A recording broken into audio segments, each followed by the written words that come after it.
I was probably, I was trying to think about this. I never am very good at time, but I think when I first put my foot in the Y was probably when I was in third or fourth grade. And after that, it was constant until went to college.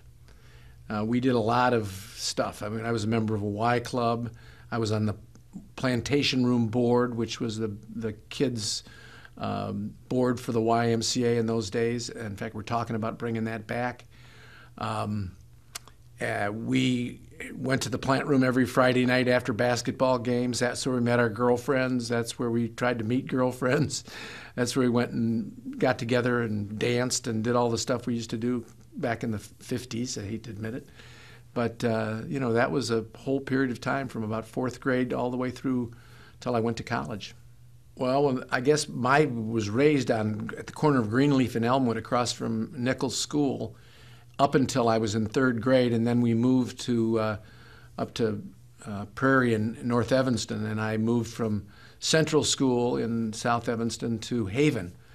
And I got started in the Y taking swimming lessons and getting started in all the activities they had there, basketball and games we had, and then all the Y clubs started to form, and I can't remember if that was in fourth or fifth or sixth grade, but those went on all the way through up to high school, and that was where we got all our sports. Of course, there were no soccer leagues and hockey leagues and all like there is today, but everything was based around that. Saturday morning was basketball tournaments, and we'd have flag football games, and we all had places to go because we were involved in activities, and oftentimes we left home and we went to the Y and did what we were going to do, or we went to whatever the local ball field was to play softball or football or whatever the season was set up to do. And that was, where you got together when you came home from school. If you were away, that's when you wanted to get together and see people. You'd always know you'd find them at the Y at one of the events, whether it was the plant room or something else. It's interesting, having been on the board now for about 5 years, how many people it brings from various diverse parts of the city to get together and play sports or socialize or go to a meeting or whatever the 162 programs that the Y puts on. So yeah, there's a very diverse group. We didn't think of it, I don't remember it as that back in those days, but I'm sure there was a bringing together of people from a lot of different areas. Well, I also had a period of time. I went to Camp Echo one year, and the first year we were out in a canoe, and it tipped over, and there was a snake, which I was sure was a water moccasin in the water, and it scared the devil out of me. And that was the last time I went to Camp Echo, and quite frankly, I never did like it. But I did spend 6 or 7 summers in a row on YMCA canoe trips up into the Boundary Waters up in Canada. And Roth Holtz, who was the head of the program at the time, used to take us up. And I just saw him not too many months ago. But those are some of my fondest memories, those canoe trips up into Canada that we had, and 2 weeks straight out portaging, carrying our backpacks, carrying canoes. It's a great experience. I have probably my best friends are people that were friends of mine when I was in 6th, 7th, 8th grade, high school. I have some friends from college, but most of my really good friends, and there's probably about 15 or 20 of them in the neighborhood, really, that are all people that I grew up with in Evanston and then went to high school with and were members of the Y with and on the plant room board together with. Yeah, that's where all my friendships are, practically. Well, when you're spending 2 weeks together and moving constantly day to day, we didn't spend a lot of time camped out at one place, and we used to just move from lake to lake, and we were portaging canoes, and you found out who was the hard workers, and you found out that everybody had to pitch in and share. You had to learn to hold your temper when things didn't go right, and of course there were a lot of laughs throughout the whole process, but you just learned how to be a team. It was just a wonderful experience in terms of relationships between guys, particularly at that time. My sister, by the way, also went on 6 or 7 Boundary Water trips up into Canada because they used to have girls' trips up there as well. And she has the same fond memories that I did. And some of her very best friends are still people that she met when she was going through school and in the Y.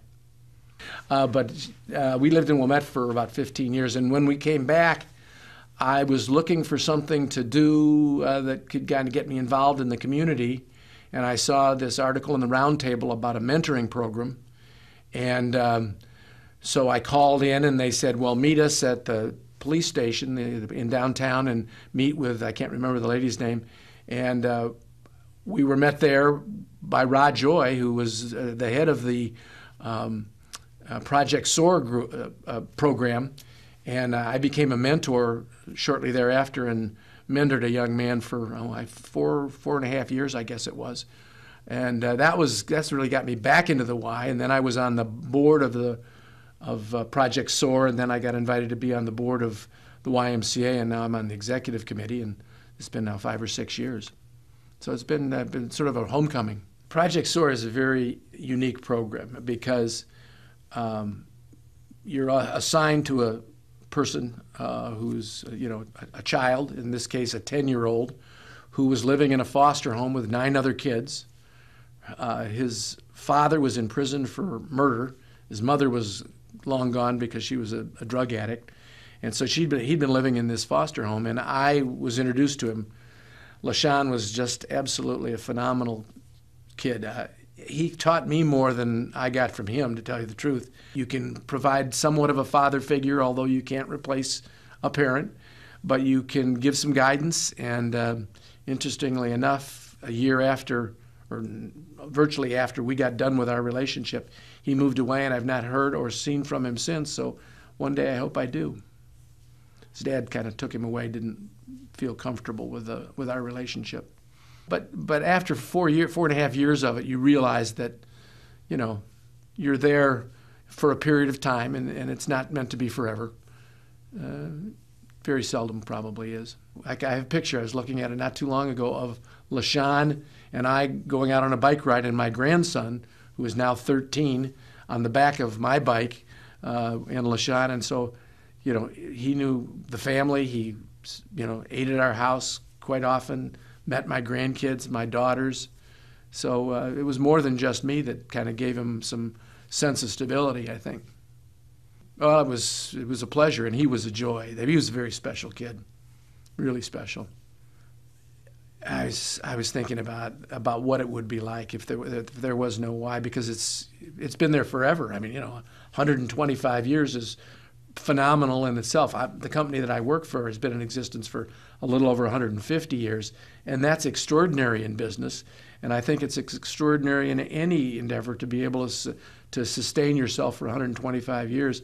I think there'd be a huge void. I mean, every time I go to a board meeting, I find out something else that the YMCA is doing for the community. It's not, there's a litany of things, and it never stops. And I learn something every month when I go to a board meeting and in between. It's quite extraordinary.